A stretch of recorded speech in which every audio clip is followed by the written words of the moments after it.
Welcome everyone to MattyB's Flowing Tips for Beginner Debaters Part 1. There will be a Part 2 of this video later. My name is Matty B. I am a college graduate, former debater. I debated all through high school.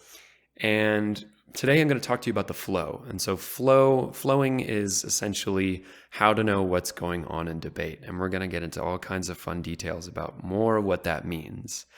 This video is relevant for people who are going to do public forum or Lincoln Douglas or big questions and even other debates. I don't necessarily include policy debate in that list. The skills you learn in this video will definitely be applicable for policy debate. However, policy debate is kind of its own animal, and so I'm not going to go into details about policy. So I'm going to be talking more specifically about public forum and Lincoln Douglas, and hopefully everything will be applicable to all debate in that category. So I include this picture of me here, which is me actually giving a speech about an engineering report that I did as a final project in college. But I'm giving a speech on a farm in Montana, and that was the scenery that I was giving the speech in. And the idea behind including this picture is that not only will these skills be relevant in the engineering field or the farming field, they will be relevant wherever you go. I am completely confident about that, and I'm really excited to be teaching debate and making this video because I know that that is true. And so hopefully you're as excited about debate as I am, and with that, let's get started. So there's some prerequisites to this video. In order to understand kind of what I'm talking about throughout the rest of the video, you're going to need to understand what these terms are. And have a basic idea of what a debate is. And so maybe you've watched a debate before. That's a good prerequisite to include as well. But if you do know these terms and if you are familiar with debate, you can go ahead and skip forward to the timestamp that I'm including right now. And if you aren't familiar with these, just stick around and I'll explain them. So here we go. The resolution is the topic of debate. In public forum, the resolution changes once every couple of months. And I think the same is true for Lincoln Douglas. In policy debate and big questions debate, the topic is the same all year long. And the resolution is basically a statement that the affirmative must prove is true and the negative must prove is false. And the affirmative and negative in every debate go back and forth on the resolution and try to talk about, why it's true or false. The affirmative is either the debater or the debaters that are trying to prove the resolution is true. The negative is the debater or debaters that are trying to prove the resolution is false. So the case and the constructive, these are two terms that I sort of use interchangeably. They are representative of what you write as the affirmative or negative before the debate starts. It's what you bring to the debate that you have written down beforehand. It includes your entire perspective on the resolution, and it is read aloud during the first speech in the debate. So the first speech for every debate is called the constructive, and this is where you read the case. So I kind of use those terms interchangeably. And finally, rebuttal. A rebuttal is the speech immediately after the constructive usually, but more generally, the rebuttal is an argument made in response to what was said previously. So the rebuttal usually in debates happens right after the constructive, and the rebuttal speech is where you would be responding to everything your opponent said in their constructive. However, rebuttal, like I said, more generally can refer to something where you're just making a response to anything that your opponent said. I'm going to use it more specifically to talk about the rebuttal speech, which happens in both public forum and Lincoln Douglas, also happens in big questions and policy. So what is the flow? The flow is a system of note-taking developed for debate. That's a very short statement, but there are some very interesting complexities right off the bat that start to develop because debate itself is complex. The flow itself is also going to be complex. And the flow is an absolutely essential aspect of being a debater. Knowing how to flow and knowing what to flow are really essential skills in debate because the flow is something that lets you keep track of the debate. You need to be able to know as a debater who said what at what point in the debate. In order to make an argument that you won the debate, you need to know, the proportion of arguments that your side has won. And in order to know that, you need to know what, everything everyone said. And you also need those notes in order to come up with your rebuttals. So your responses throughout the debate are going to depend on how well you understand your opponent's arguments, what your opponent's arguments are responding to, if they're responding to anything. And all of that can be kept track of on the flow. In order to make the flow, you need the following materials. You need 2 different colored pens. I see a lot of people do blue for aff and red for neg, and that's affirmative and negative, by the way. Those are shorthand for affirmative and negative. What I do is black for affirmative and red for negative. You can choose any 2 colors you want as long as they are distinctly different and identifiable on your flow. And I do recommend that you use pens. In fact, I should require that you use pens and not pencils, because you do not have time in a debate to erase things and then rewrite them. You might have time to make a little line through it with a pen, but the pen really helps because it helps you sort of formulate and focus your thoughts. Okay. And I also recommend that you use 2 different pieces of paper, and I don't like using lined paper because the lines get in the way, believe it or not, and because they add a level of strictness that basically hinders my ability to keep track of things in the debate. So I recommend starting out with non-lined, see how it feels. If your flow is just totally incomprehensible without lined paper, then that's something to try. But this isn't something I should include now. This is not note-taking in class. This is a different type of note-taking that is going to be much faster paced. It's going to be very different. Your teacher doesn't have to read it. So only you and your debate partner need to understand your flow. And so it can be as messy as possible, or as messy as possible, with you still being able to understand it. And this is related to the bullet point that I'm including right here, which is that this video is all about my advice, but your flow is your flow. So that is to say that everything I say in this video comes from my experiences in debate. And yes, I have plenty of experiences in debate, but I don't know your brain. Only you know your brain, which is why tailoring your flowing style to you is the most important thing to make your flow understandable to you. I have a lot of tips that you may not like. You may not jive with my tips. They may not work well with your debate style, which is totally fine, which is why you should just ignore my advice in that case. However, this video is basically what I want to do is provide a baseline for you to work from. And another point, so when your flow thrives, so does your debate.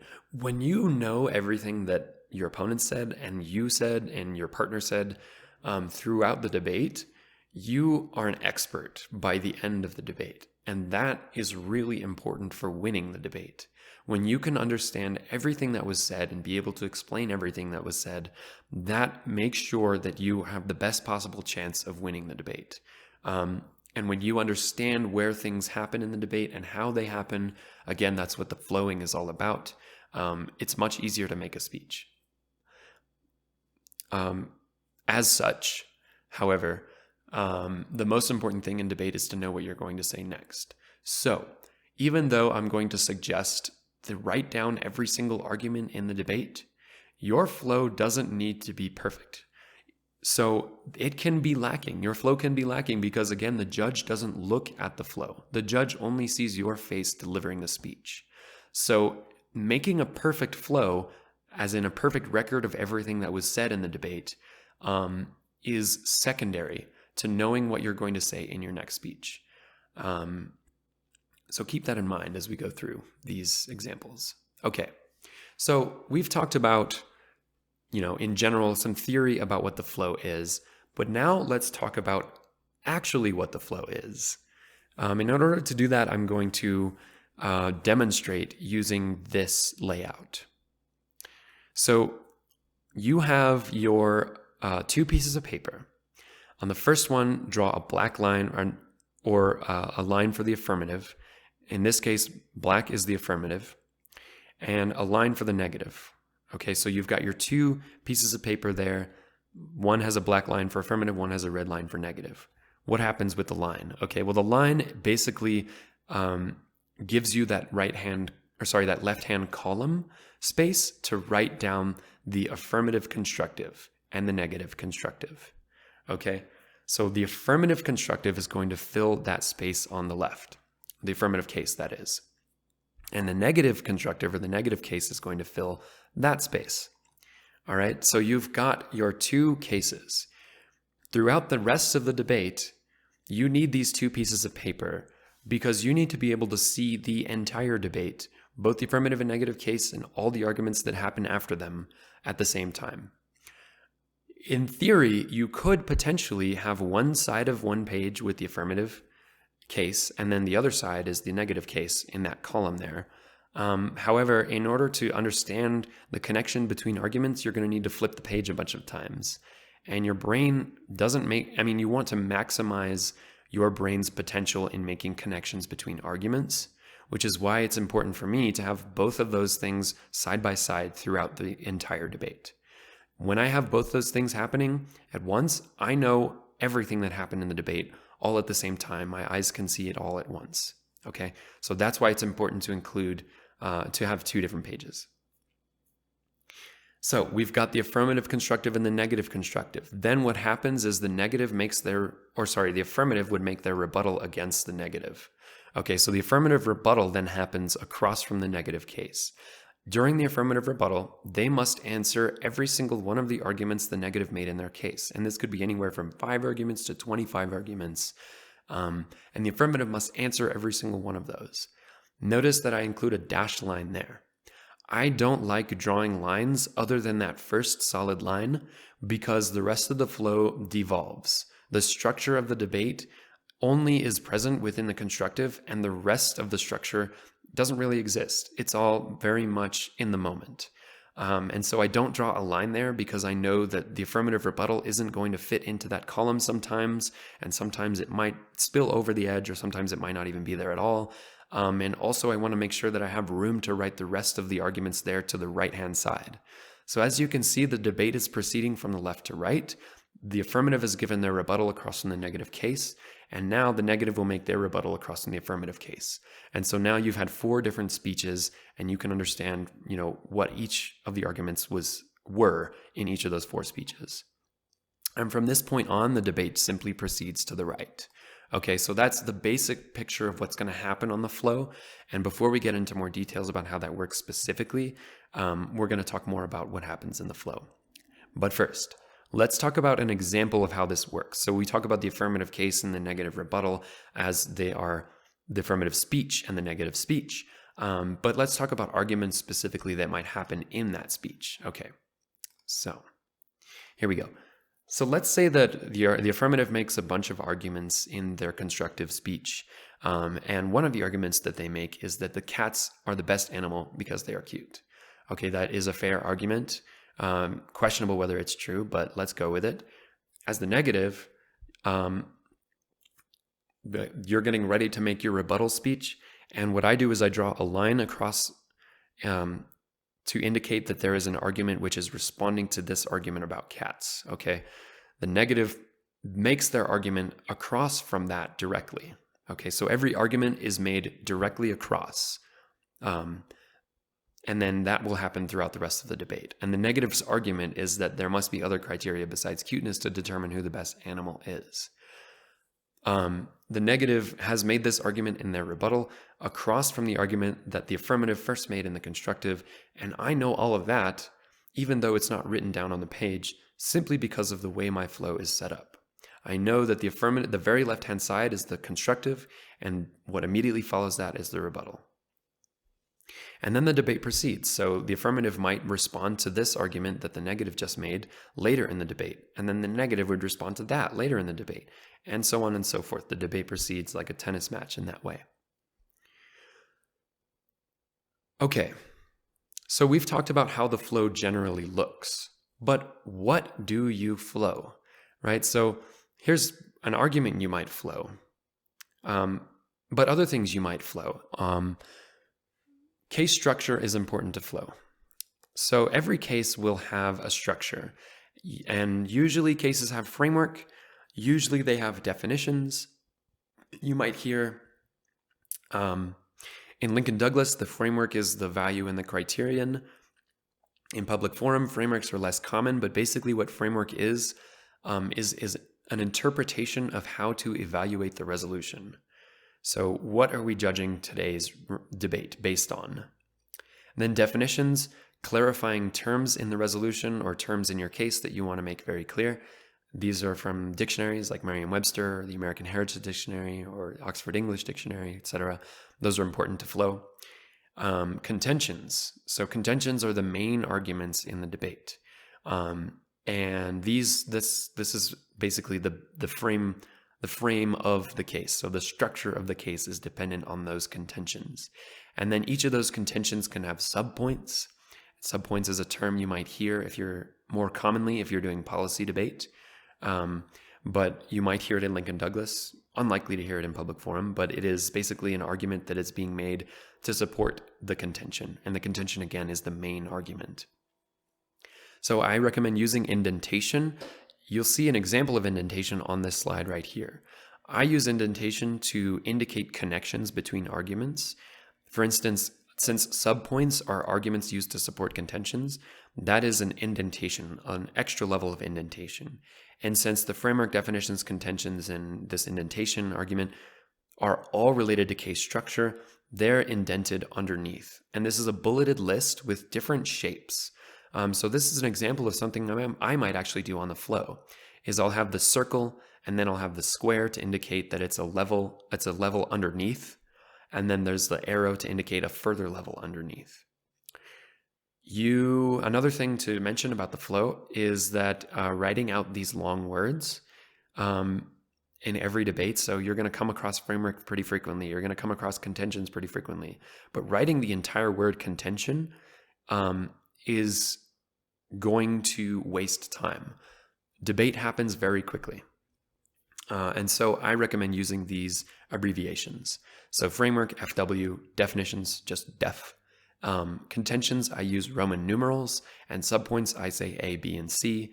The lists, numbers, Roman numerals, even if you want to use the Greek alphabet, just anything to make your list more effective, that's going to help you in flowing case structure. Other things to flow. So flowing evidence is really important. Every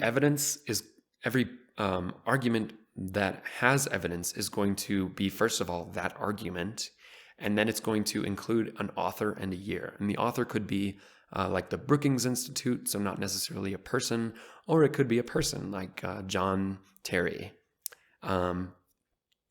So flow the last name of that author or the institution that it's coming from, and then the year.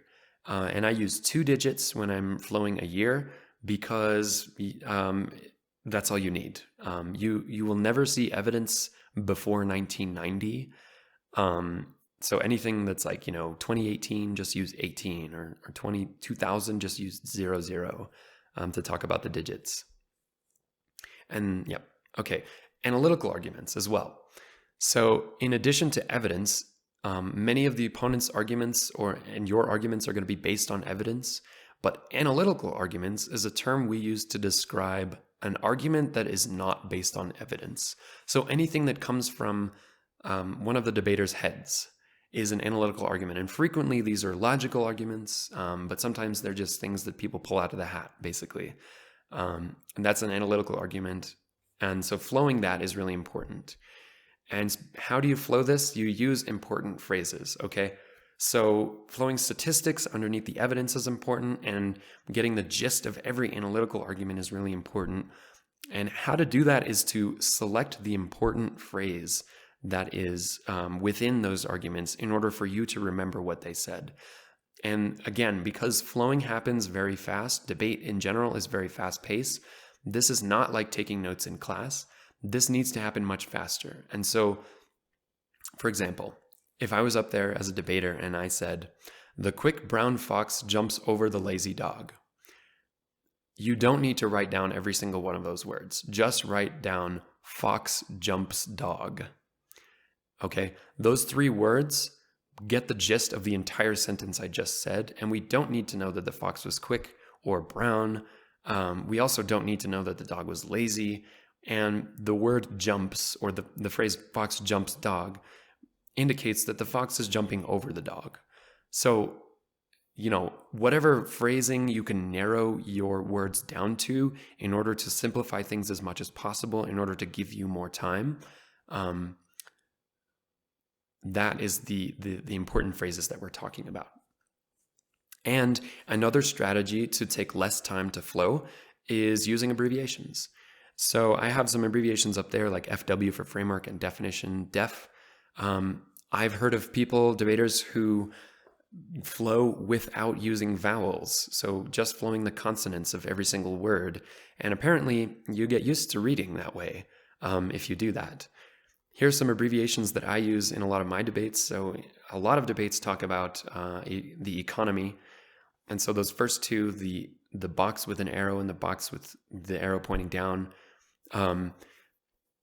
those are to talk about economic benefits. So helping the economy is the box with the arrow pointing up, and hurting the economy is the box with the arrow pointing down. Rather than writing out the whole word economy or economic downfall, I just draw the box with the arrow. The radiation symbol is something I draw in because nuclear war comes up pretty frequently in debate, believe it or not. The V and the C with the circle in Lincoln Douglas, in every single debate, the affirmative and negative are both going to have a value and a criterion. So rather than writing the words value and criterion every single time, just write V and C with a circle. And then increase and decrease, or rather decrease and increase. Those are words that I abbreviate with the arrow pointing down and up. So an argument could be made about, this increasing job growth.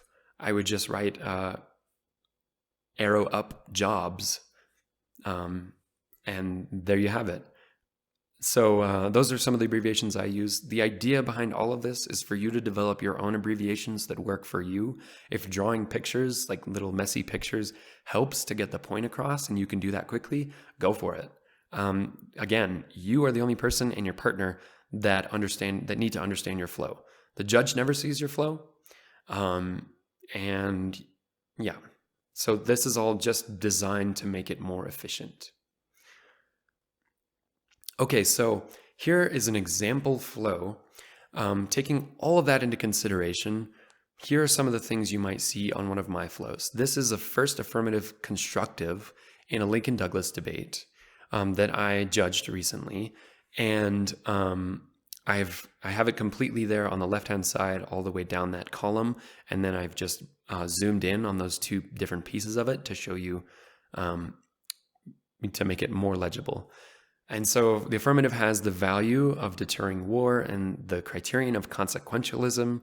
And then I included the phrase under that, moral action.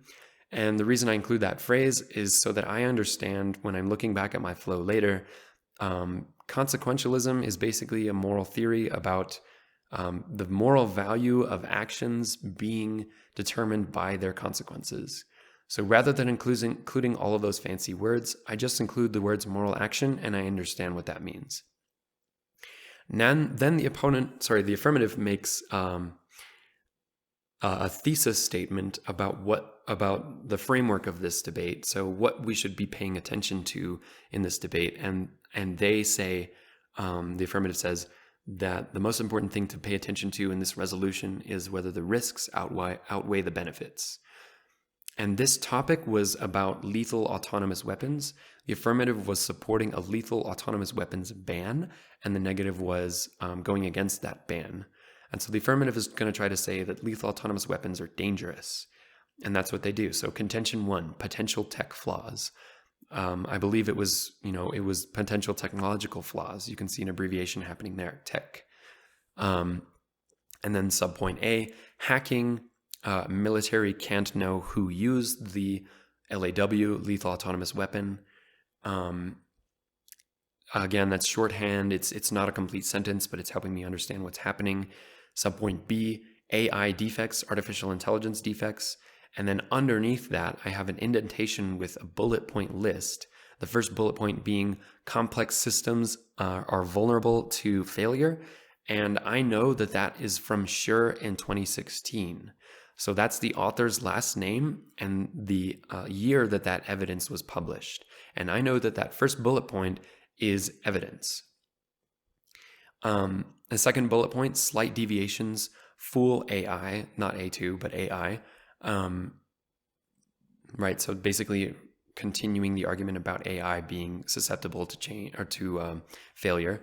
And then contention 2, LAWs in their environment. I'm not sure actually what that means, but I think at the time I was judging, I did understand what I meant by in their environment. Subpoint A, I actually didn't catch. And here's an interesting teaching moment. So I wrote out the entire word environment, which I shouldn't have done. I should have used an abbreviation ENV. The environment comes up frequently in debates all the time, and I know that ENV means the environment. But because I chose to write out the entire word environment, I didn't catch what they said on subpoint A. And there's a blank space there, which you never want to see. But I do know that under subpoint A, there's evidence from CRS in 20. I'm not sure what CRS stands for. I think the debater didn't even mention what CRS was. But that was the source of that evidence. And then there's a bullet pointed list under CRS in 20. So what CRS in 20 says is that humans cannot intervene and can't be recalled in event of malfunction. Another long word there, malfunction. I could have just abbreviated that with MLFXN, and I would have known that I was talking about malfunction. Contention 3, use of force, subpoint A, conflict escalation, subpoint B, threshold for use of force, and then under that, wars will not be as discouraged. And then the affirmative made a moral argument or an emotional argument at the end of the debate about how words will become meaningless if we use lethal autonomous weapons because robots don't understand words in the same way humans do. So that's an example of one constructive speech by an experienced flower. You can read it pretty well, which is unique. I recommend not writing it so that people can read it, but writing it so that only you can read it. Okay, so now let's jump into an exercise and then this video will be over. So I'm going to read a constructive case from a public forum debate that I did recently, actually, a case that I wrote. And it's a negative case. So choose your negative pen color, get your negative line there with about 1/4 of the page on the left-hand side and 3/4 of the page on the right-hand side to flow the negative case. And now pay attention to, as I'm reading the case, write every source and date for the evidence that I present, practice your abbreviation in shorthand, write every contention that I include. There won't be subpoints because it's public forum, but pay attention to every important argument that I make. So there's going to be contentions, and then under each of those contentions, there's going to be specific arguments that I'm trying to make. Include important phrases so that you know what those arguments are. And finally, think about what you would say as my opponent, or questions you might ask during the questioning period in order to sort of take down my case. All right, everybody ready?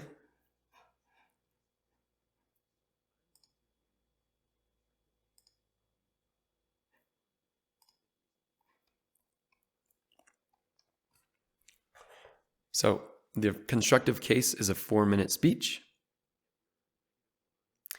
And I will start the time now. We firmly negate the resolution. The benefits of the International Monetary Fund outweigh the harms. This debate is not about whether the IMF ensures the stability of the international monetary system. This debate is about the consequences of the IMF's actions, despite their spoken intentions. In today's debate, it will be seen that the harms of the IMF are incalculably large. We will focus on 2 areas to prove this. Climate change and colonialism. We will respectively see that the IMF is contributing to the extinction of humanity and to international racism. Though not exhaustive, this list of harms is certainly enough to negate today's resolution. Contention 1 is climate change.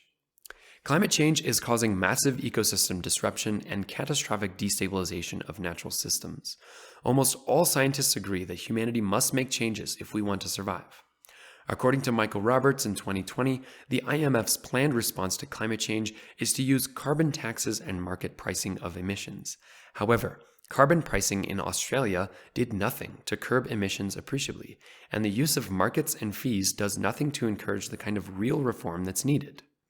The approach of the IMF is not only too little too late and unlikely to work, it's also one size fits all, and it fails to address the complexity of the issue. By not sufficiently addressing climate change, the IMF is, at the least, not benefiting the global climate situation. But it gets worse. The IMF is actually contributing to the problem. According to Piccolotti and Miller in 2020, conventional IMF loans often result in, quote, decreased government spending for education, social programs, and conservation, while increasing exports of natural resources, unquote. By trying to address climate change through an economy that is itself causing climate change, the IMF is a part of the problem. Contention 2 is colonialism. As Hickel in 2020 points out, Europe and the US have most of the governance power in the IMF, even though combined these countries represent a global minority. Furthermore, the IMF's voting system is inherently racist. From Hickel in 20, quote, take Bangladesh and Nigeria, both of which were British colonies. In the IMF, a British person's vote today is worth 41 times more than a Bangladeshi's vote, and 23 times more than a Nigerian's vote. Unquote. It is clear from this evidence that the colonial origins of the most powerful countries in the IMF still have a large impact on the IMF's governance. This leads to some real problems for non-white countries. According to the Bretton Woods Project in 2019, in order to be approved for an IMF loan, countries must provide a letter of intent which contractually obliges the country to a long and exclusive list of criteria. For example, the letter of intent requires structural benchmarks for economic policy, thereby restricting sovereign economic policy development. Valentine Lang at Heidelberg University writes in 2015 that, quote, many scholars argue that international organizations suffer from a democratic deficit, as their accountability to citizens is weak. As a consequence, international organizations are widely believed to undermine domestic democracy, unquote. It is clear from this evidence that the IMF poses a threat to democracy, and more importantly, to national sovereignties worldwide. For the reasons that the IMF is clearly contributing to climate change and doing nothing about solving broader implications of climate change, and secondly, because the International Monetary Fund is a new modern system of apartheid in which the minority, being white countries like Europe and the United States, is dominating the governance power of the IMF. For these reasons, it is clear that the benefits of the IMF, however big they may be, could never outweigh these aforementioned harms.